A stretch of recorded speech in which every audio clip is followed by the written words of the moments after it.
Afternoon, everyone. Want to make sure that I'm in control of the slides here. Can validate that, Allie.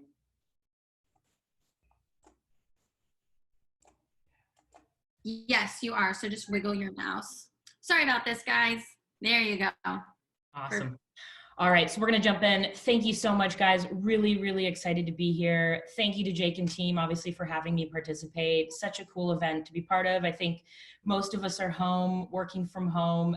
So this connection, the ability to create new networks and new connections is amazing. So a bit about me, as Ali mentioned, my name is Danielle Bellaire, and I head up revenue and sales for Shopify point of sale. I've spent the last 10 years in sales. Really the back half of that 10 years was leading teams, scaling teams, and currently loving the opportunity and the role that I'm in. Similar to some of the highlights that Jake mentioned in his kickoff, COVID-19 hit, and the business that I'm in definitely felt an impact. So not only did I, but the business as a whole really needed to think quick how we were going to pivot, how we were going to future-proof, how we were going to think about what our customers needed right now, and really pivot our business to be able to support that. So disclaimer on the slides, this is purely my view. Hopefully some of the content resonates and lands really well with the group and adds value, and happy to obviously chat as we go through the conversation. Looking at the chat, definitely have the Q&A open, and at the end of this discussion, we'll leave time for that. It's a little bit about Shopify. Hopefully you guys have a glimpse into what we do as a business, but ultimately we are scaling commerce for small and medium-sized merchants. And what does that mean? You know, we sell a multitude of product lines into brick and mortar and retailers online. We sell payments, e-commerce, shipping, marketing, and a point of sale system. And that's the business that I'm in charge of today. So we sell in over 175 countries around the world. And we actually just passed the million merchant or million businesses on our platform milestone, which has been incredible. So a couple cool things there. We're also #1 commerce platform according to G2 Crowd, which is really amazing. And when we talk about what are we going to go through today? So content, we're going to talk a bit about, the world has obviously changed. How has that impacted us? How do I think about pivoting our business? And hopefully that resonates with the group. We'll talk about sales engagement pillars. What are the key things right now keeping me up at night? What are the things that I've had to sort of adjust and rethink? And so we'll do that for about 20-25 minutes, top to bottom. I'll kind of go into some of the strategies that we've tried. Hopefully some of those will pan out for some of you guys, but again, really open to hearing what you guys are trying as well. And then why should leadership care? There's a couple obvious call outs there, but we'll definitely talk about why I care. And then we'll wrap up with Q&A.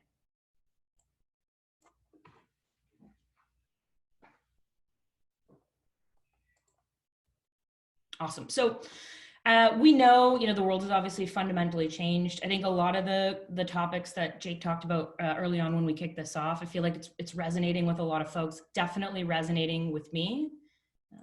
That's on. So most of us are working from home. We're definitely feeling the change of working from home. Oh, I don't know what's happening. All my slides are moving.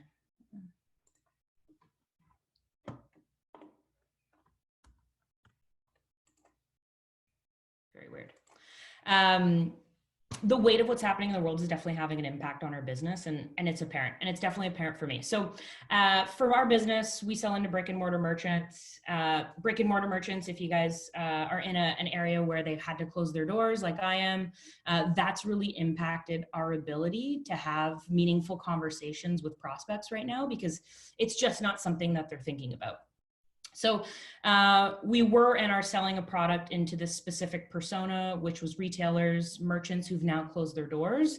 And that's something that we really had to think fast on and pivot how we were going to allow our business to survive.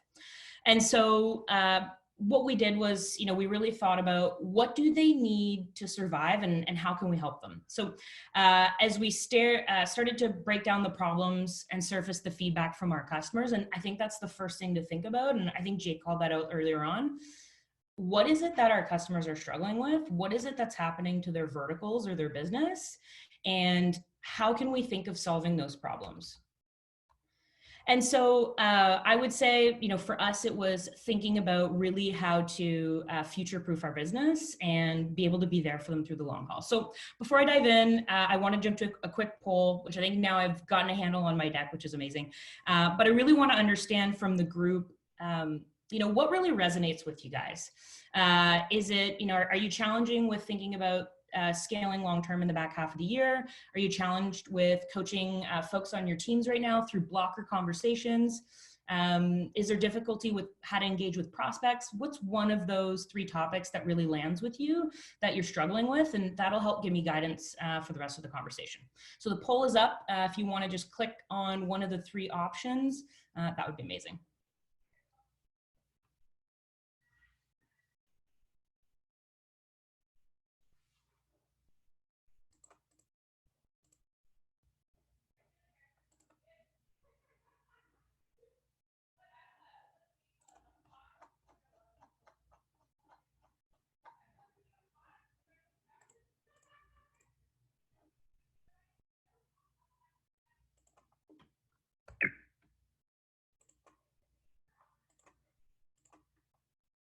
All right, so hopefully that gave everyone enough time to sort of peek in and give some context there. So really appreciate those of you that were able to participate.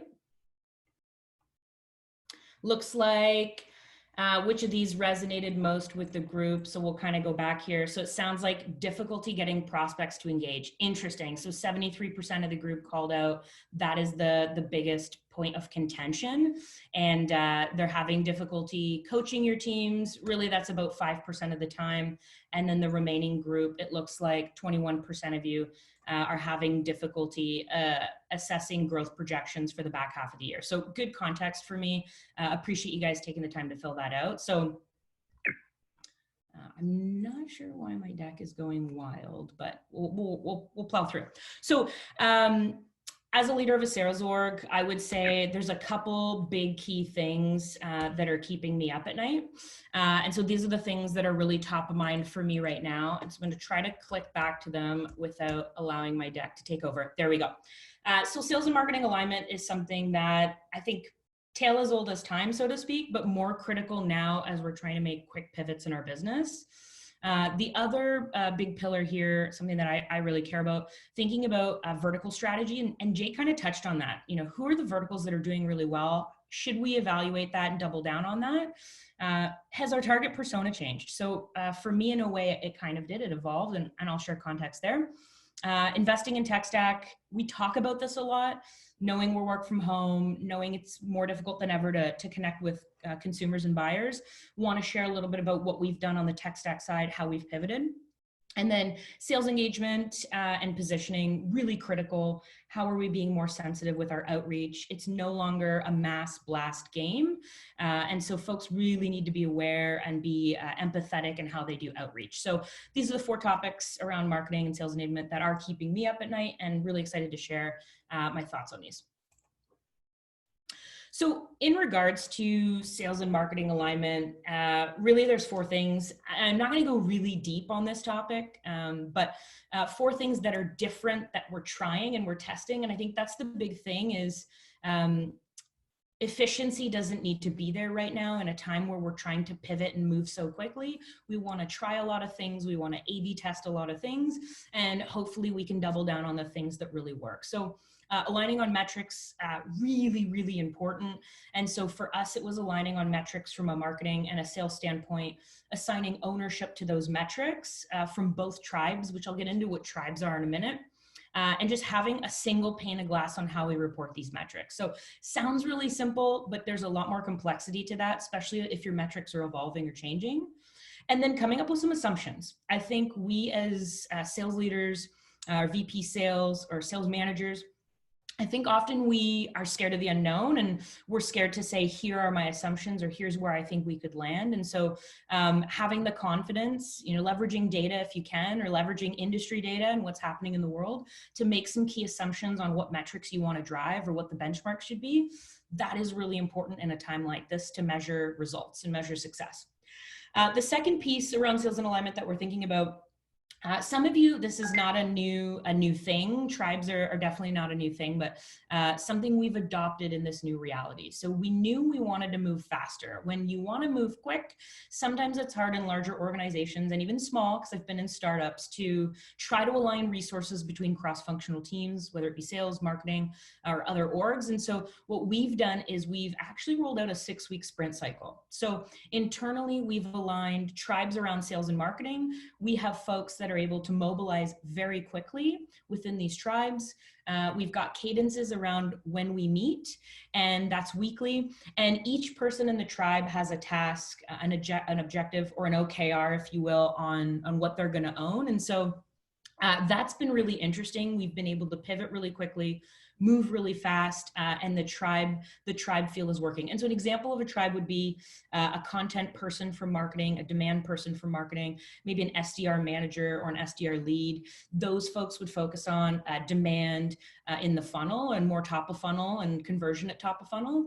And that's sort of how we've been able to move pretty quick, and something we're testing out. So I talked about regular cadences in this alignment. So important to hold people accountable to the weekly to-dos.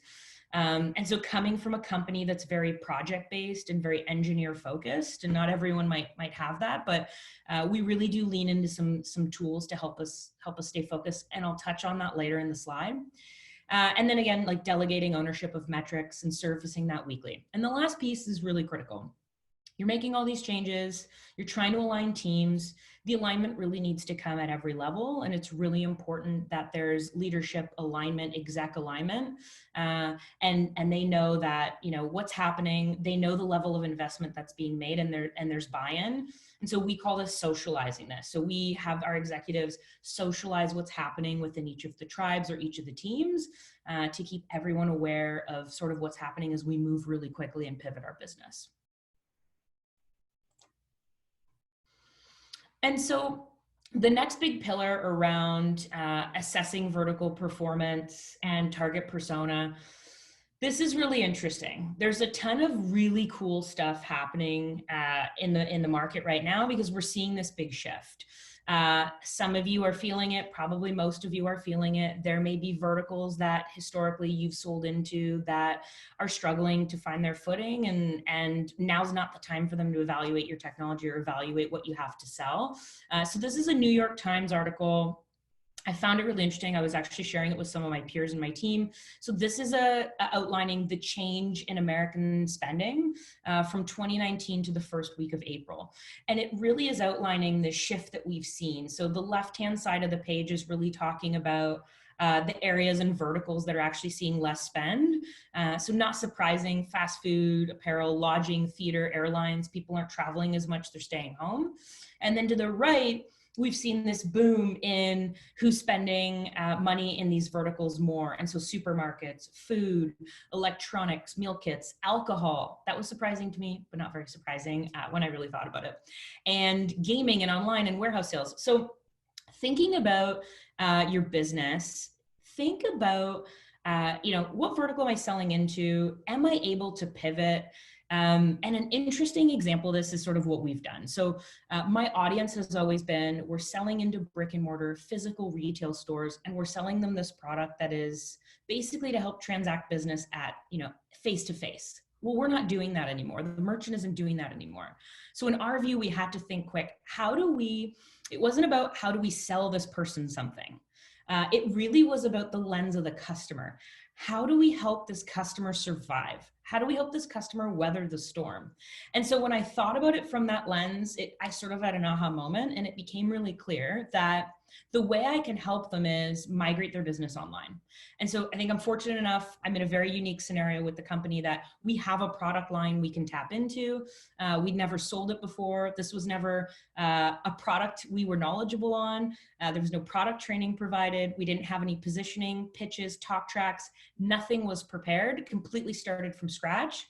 And we basically adopted a different lens and a different persona. And so the vertical stayed the same, but the lens became, how do we sell to brick and mortar merchants an omni-channel platform? And the goal being, we're going to help you get online, and we're going to help you weather the storm, and we're going to help your business survive.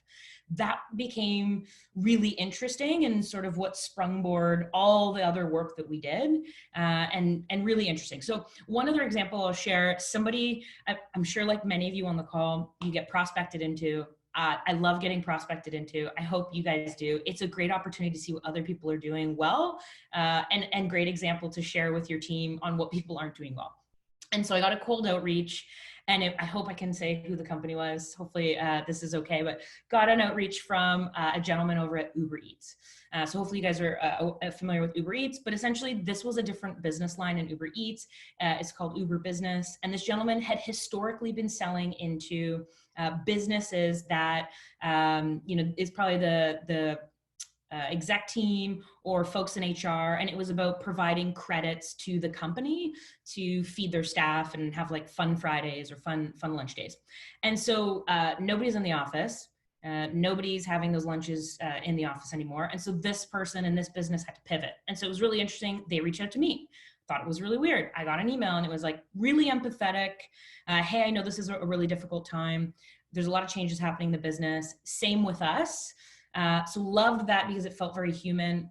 This might not be the right time to have this conversation, but wanted to share with you what we're doing over here at Uber. We're reaching out to folks like you who lead teams, and we're offering them up Uber credits to celebrate wins and successes within their organization. You can send your reps or your leaders some Uber credits for something great that they've done. And so they can use them to get food to their house. So I thought, wow, this is really incredible. This company pivoted really fast, came up with some talk tracks, thought about a new audience within an existing vertical or an existing lens, and it worked really well. And so this email was great. I'm connected with this person, and he actually gave me some credits to try and see if this was something that I wanted to do. So I wanted to share that with the group. I think we're obviously in a really scary time in our business, but there is opportunity to pivot. There is light in this tunnel. And my advice would be, don't think short term, think long term. When we talk about future proofing, we don't want to make big pivots that might not be scalable in the long term. And so happy and really excited to hear from folks in the group how you're thinking about this, what challenges you're having, and if there's any opportunity for me to offer some thought leadership there.